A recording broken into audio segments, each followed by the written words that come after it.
Hello, thank you for joining me today for Real Estate, Religion, and You.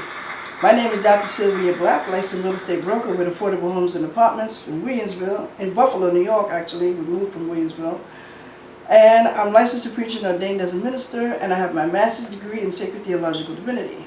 And I'd like to thank you for joining me today for Real Estate, Religion, and You. And this show airs every Wednesday right here on Time Warner Public Access TV Channel 20. Wednesdays 6:30 to 7, and also Saturdays from 12:30 to 1 p.m. in the afternoon. And again, I want to thank you for joining me today for Real Estate, Religion, and You.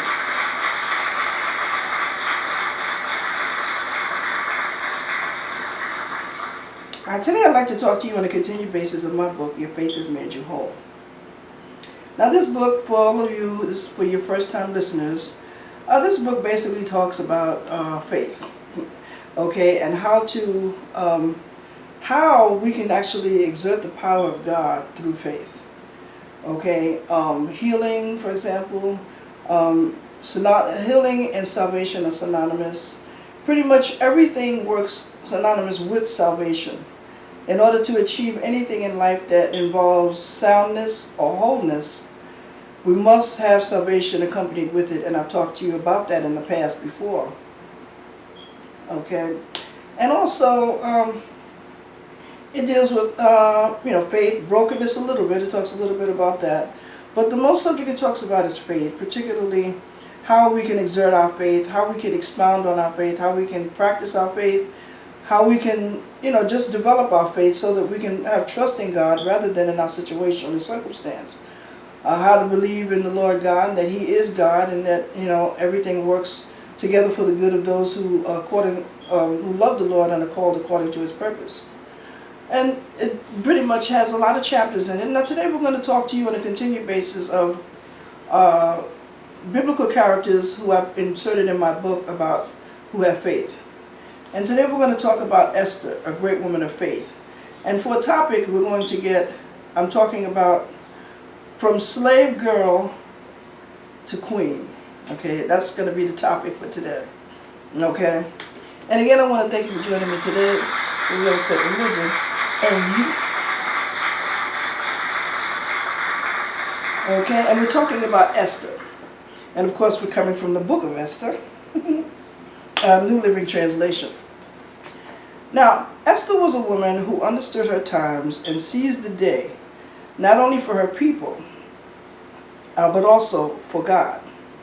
Okay? For if you keep silent at this time, relief and deliverance will rise for the Jews for another place. But you and your father's house will perish. And who knows whether you have not come to a kingdom for such a time as this. Esther 4:14. And today we're going to talk about Esther. And of course the subject is from slave girl to queen. Okay, how many of y'all feel like y'all been enslaved by poverty or by lack or by sin or by anything other than God? And somehow you want to perhaps maybe even have the notoriety of becoming queen, or even something as close to being queen. Well, this is a woman of faith, Esther, a great woman of faith who trusted in God and depended on Him for her salvation and the deliverance of her people. And that's what we're going to be talking about today, which you and I can also accumulate. Now, after the destruction of Jerusalem, nearly 6 centuries before the birth of Christ, the Jews were taken into captivity in Babylon. But 60 years later, Babylon's territory was captured by the Persian island and engulfed in a new vast empire. God destroyed Cyrus, and all captive people were set free. A lot of the people returned to their own land, but not all the Jews returned to Judea. Many remained in the Persian Empire, the capital of which was the magnificent city of Susa. Okay? And again, we're talking about Esther from slave girl to queen, all because she was a great woman of faith. Now, these events happened during the days of King Xerxes, okay, who reigned, we're coming from the New Living Translation, the book of Esther, who reigned over 127 provinces, stretching from India to Ethiopia. At that time, Xerxes ruled his empire from his royal throne at the fortress of Susa. In the 3rd year of his reign, he gave a banquet for all his nobles and officials. He invited all the military officials of Persia and Media, as well as the princes and nobles of the provinces. Okay, the celebration lasted 180 days, a tremendous display of the opulent wealth of his empire and the pomp and splendor of his majesty. When it was all over, the king gave a banquet for all the people, from the greatest to the least, who were in the fortress of Susa. It lasted for 7 days and was held in the courtyard of the palace garden. The courtyard was beautifully decorated with white cotton curtains and blue hangings, which were fastened with white linen cords and purple ribbons, and silver rings embedded in marble pillars. Gold and silver couches stood on mosaic pavement of porphyry, marble, mother of pearl, and other costly stones. Drinks were served in gold goblets and many designs, and there was an abundance of royal wine, reflecting the king's generosity. By edict of the king, no limits were placed on the drinking, for the king had instructed all his palace officials to serve each man as much as he wanted. At the same time, Queen Vashti gave a banquet for the women in the royal palace of Queen Xerxes. Because at that time, unless you were summoned by the king, requested to come to the king, unless he beckoned for you or ordered you to come, if you came on your own, there was a chance that you could actually be hanged, killed, executed, what have you. Now, on the 7th day of the feast, when King Xerxes went in high spirits because of the wine he sold, the 7 eunuchs who attended him to bring Queen Vashti to him and the royal crown on her head. He wanted the nobles of all the other men to gaze at her beauty, for she was a very beautiful woman. Okay? But Queen Vashti refused to come, because she says, "Am I just? What penalty does the Lord provide for a queen who refuses to obey the king's orders, properly set through the eunuchs?" Okay? So now, of course, now there had to be punishment for Queen Xerxes' disobedience. For Queen Vashti's disobedience, because she did not listen to the king. The king had summoned her, and of course, what the king wants, the king gets. Okay? And so, king, asked for her, and she refused to come. And so, there was punishment for her. Okay? So now, they had to figure out what kind of punishment was just cause for her. So, they did what we call today evicted. Okay? They evicted her from the palace, and so she would have no privilege to be able to come back to the palace again. She would be, evicted from there, and she was not allowed to come back there again. Okay, so then it was ordered that all the virgins of the land be summoned, okay, and then they would go before the king, and the king would choose who he would want for his queen.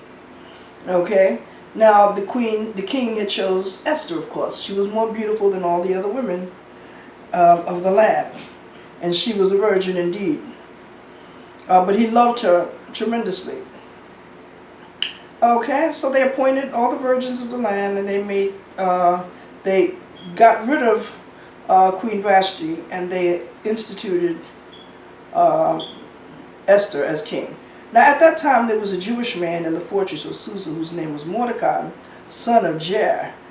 Okay, he was from the tribe of Benjamin and was a descendant of King and Shimei. His family had been among those who, with King Jehoiachin of Judah, had been exiled from Jerusalem to Babylon by King Nebuchadnezzar. Okay, this man had a very beautiful and lovely young cousin, and her name was Esther, and he adopted her as her own. Okay, and as a result of the decree, Esther, along with many other women, went and were brought to the king's harem to the fortress of Susa. Okay, Esther had not told anyone of her nationality, that she was Jewish, and she had also changed her name under the instruction of Mordecai. They didn't want anyone to know that she was Jewish, for they felt that if they found out that she was Jew, then he wouldn't want her. Okay? So now when it was time to go to the palace, when it was her time to go to the king's palace, she was given her choice of whatever clothing and jewelry she wanted. That evening she was taken to the king's private room, and the next morning she was brought to the second harem where the king's wives lived. There she would be under care of Shagaz. Esther was the daughter of Abihail and Mordecai's uncle. Mordecai had adopted his younger cousin Esther. Now Esther was taken to King Xerxes at the royal palace in the early winter of the 7th year of his reign. And the king loved Esther more than any other woman, and he was so delighted with her, he set the royal crown upon her. And he celebrated the occasion with a great banquet, and declared it a public holiday by giving generous gifts to everyone. Even after all the young women had been transferred to the second harem and Mordecai had become a palace official, Esther continued to keep her family background and nationality a secret. Okay? Now, Mordecai's loyalty to the king. One day, as Mordecai was on duty at the king's gate, 2 of the king's units were at the guard's door and the king's private quarters, and became angry at the king Xerxes and plotted to assassinate him.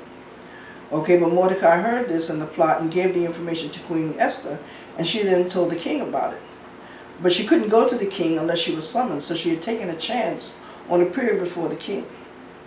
Okay, when the investigation was made and Mordecai's story was found to be true, the 2 men were impaled on a sharp pole. Okay, they were executed. Okay, he got rid of them.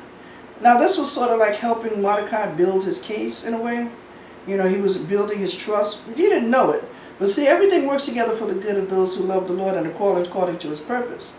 God was working in the supernatural to bring about a good that nobody knew about. Mordecai was afraid of his nationality. He didn't want to reveal that he was really a Jew. And yet Esther was chosen as queen, and she was Jewish.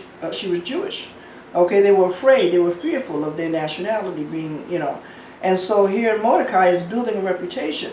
And God, how many of y'all know it was planned? It was God's plan that he be in the right place at the right time. Okay, for that reason and for that purpose. Now Haman plotted against the Jews because he hated Mordecai, because Mordecai didn't want to bow down to him. And he was he was a man, you know how some people just are power driven. They just want power and they just want everybody to be subservient to them. And even the people who are closest to them in the family, they want them to be subservient to them because they're power driven. And how many of y'all know that is a work against God? That is definitely a work of the devil. Now sometime later, King Xerxes promoted Haman, son of Hamathiah, the Agagite, over all the other nobles, making him the most powerful official in the empire. Okay? He gave him his ring, okay, because he entrusted him so much. And the ring signified a signature. In other words, like how the president invokes a decree or whatever, or he says, okay, we want to rule this, and then Congress has to rule it, and so all the signatures have to go in place. So his ring was a signature that says it's official, and once a decree was invoked, it could not be revoked, even by the king himself. Okay, so now Mordecai refused to bow down to him. Okay, so he decided he wanted to kill all the Jews as a result of Mordecai's disobedience. Okay, and now Haman approached King Xerxes and said, there is a certain race of people and scattered through all the provinces of your empire, excuse me, who keep themselves separate from everyone else. Their laws are different from those of other people, and they refuse to obey the laws of the king. He really made the people seem like they were bad people. They didn't want to pay their taxes. And then King Xerxes says, hey, dead people don't pay taxes though, So he gave up a fight, but finally the king agreed and confirmed his decision by removing his signet ring from his finger and giving it to Haman, son of Hamathiah. Okay.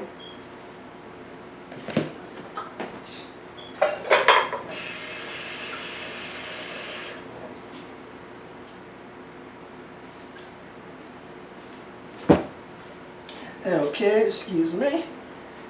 Okay. So he gave his ring to him. Okay.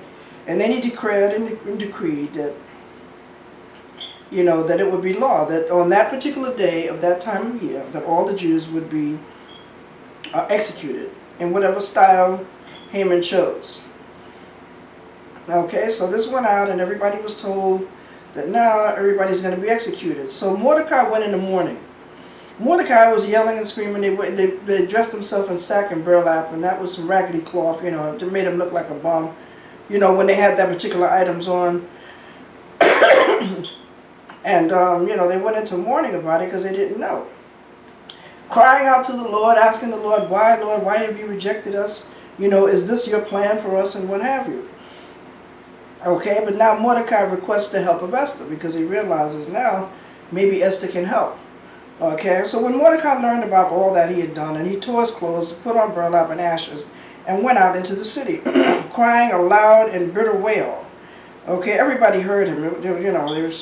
There was like, okay, so when Queen Esther's maid and the eunuchs came and told her about Mordecai, she was deeply distressed. She sent clothing, but he rejected it. And then finally, Mordecai told the whole story, including the exact amount of money that Haman had promised to pay for the royal treasury. Okay, Mordecai gave Hanok a copy of the decree issued to Susa and called for the death of all of the Jews. Then Esther told Haman to go back and relay another message to Mordecai. Okay, they were to fast and pray for 3 days and 3 nights, and Esther did the same thing. Okay, sometimes that's what we have to do. Just remember that, before taking any action at all. Remember, we must go to the Lord for His assistance and for His help.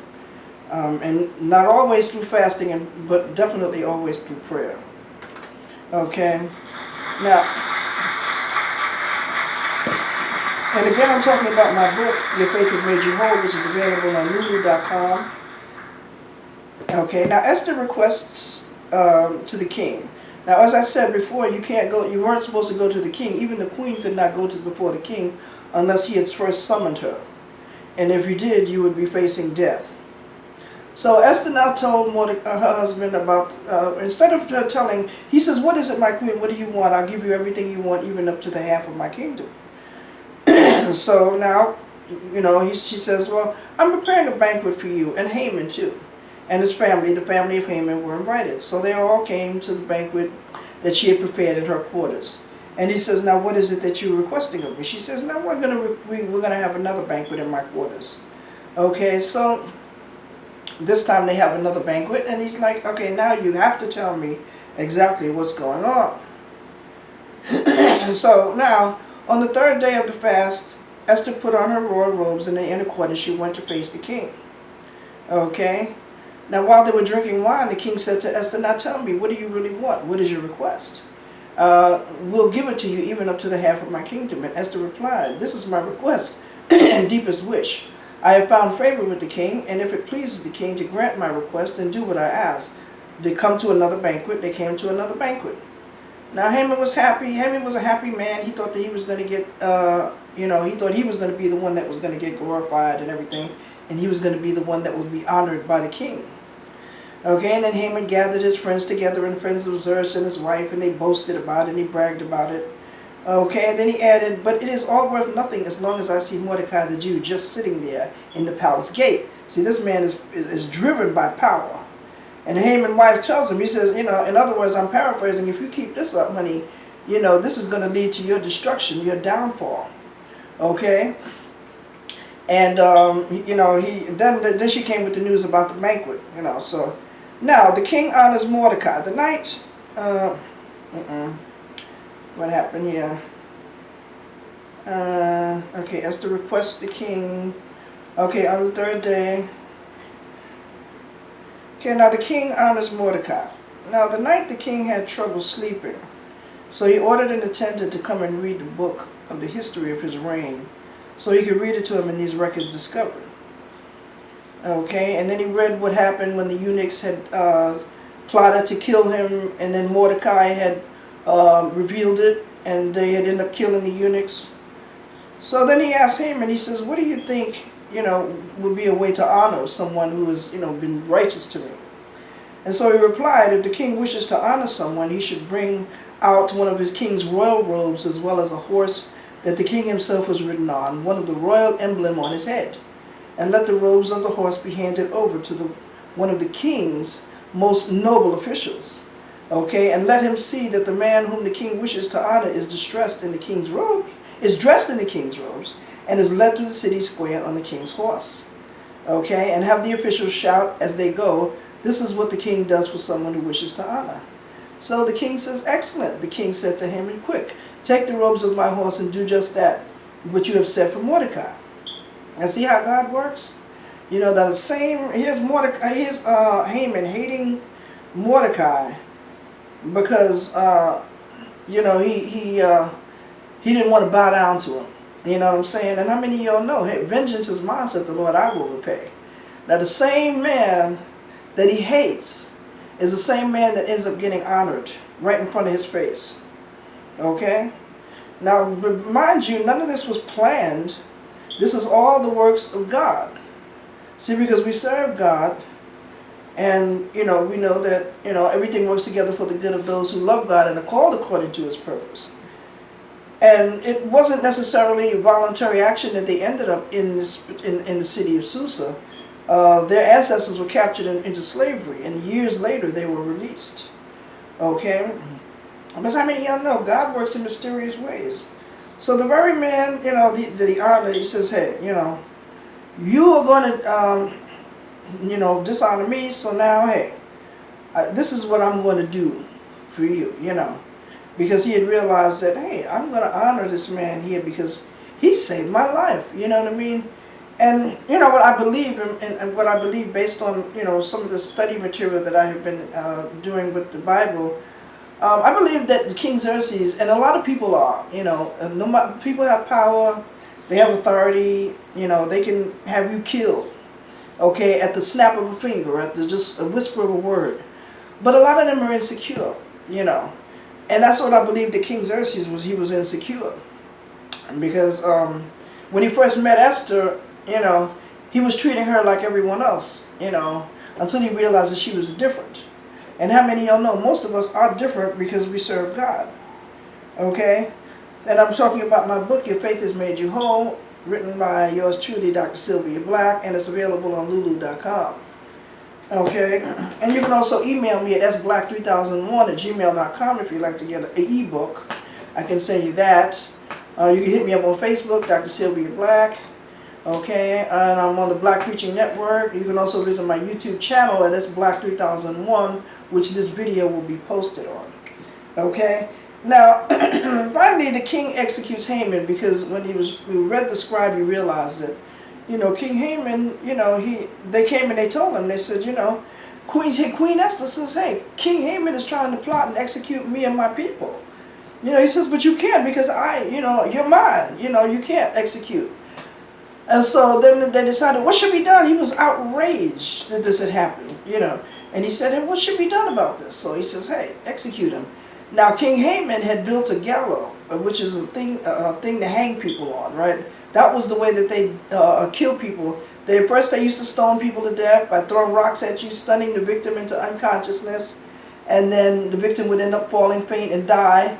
Then they resulted in hanging, which is what they did with King Haman. And then this, as you know, this was quite a few years before the birth of Jesus. Okay, so Jesus had not been born yet, so, you know, but when Jesus was born, they devised another way of executing, which was more of a painful and humiliating way to die, and that was to be nailed to a cross. Okay, somebody talk to me up in here, okay? And how many of y'all know that sometimes, you know, when you're out to do the work of the Lord, you know, people just want you dead.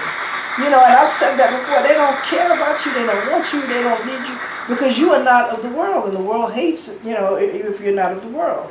So they end up executing Haman because of his plot. Haman begged Queen Esther for forgiveness, but she just, you know, said, you know, you had plenty of time to do the right thing, but you all along building all of this hate in your heart. You know, this is what I'm thinking in my mind. You develop all this hate in your heart for a man who refuses to bow down to you. You know, Mordecai probably saw that he was a wicked man, that he was crooked, you know, that he wasn't righteous. You know what I mean? And I'm going to bow down to you. I only bow down to the Lord God Almighty. And that's the way it is with me, and I'm sure that's the way it is with you. Are you going to bow down to another human being? First of all, you don't have a hell or a heaven to put me in. You know, was you there when I was down and out? Huh? Was you there when I needed a helping hand? Huh? Was you there when I was on my sick bed of affliction? Was you there when they tried to kill me? No, you wasn't there. You didn't save me from sin, sickness, or death. You didn't save me from the hands of the enemy. You didn't give birth to me, and you don't have the power to kill me. Just because you don't like me, it don't mean that I'm not worth anything. I am chosen by God himself because God loves me, and he decided that I am his child. You wasn't there when I needed a friend to talk to. You wasn't there when I was on my worrying my eyeballs out. You wasn't there when I suffered from grief from loss of a loved one. You wasn't there, and you don't have a hell or a heaven to put me in. You can't kill me because God is not going to give you permission to do so. So I don't care whether you hate me or not. You can go ahead and hate me because your hatred is going to eat you up alive, and eventually it's going to condemn you. With the very same hatred that you have for me is the very same hatred that's going to come upon you. You are not God, and you don't have his power. God is everything. He's everywhere at the same time. And if you don't believe me, try trusting in him. Try depending on the Lord. Try having faith in God so that he will see you through. Try trusting in the Lord instead of a king. Try trusting in the Lord instead of a queen. Try trusting in God and having faith in his power and ability. We often underestimate the power of God. We think that we are underdogs because we serve God and we are persecuted. But we are not cast down. We are not forgotten about. God has not forgotten our name. He remembers everything, and he forgets what he wants to forget. He can wipe away the sin if he decides to, or he can exert his vengeance upon him. And I say, don't worry about the enemy, my friend, my brothers and my sisters, because vengeance is mine, said the Lord. I will repay. And God is going to get the enemy back. They're already suffering. That's why they're trying to hurt you, because there's something about you that they don't like, and they're not sure about, and they want to know, who is this person that walks the face of the earth with confidence and ability and don't have as much money as I got? I got the better paying job, and they're just starting, but they're walking with their head up high and their nose up in the air, confident, but not necessarily in vain.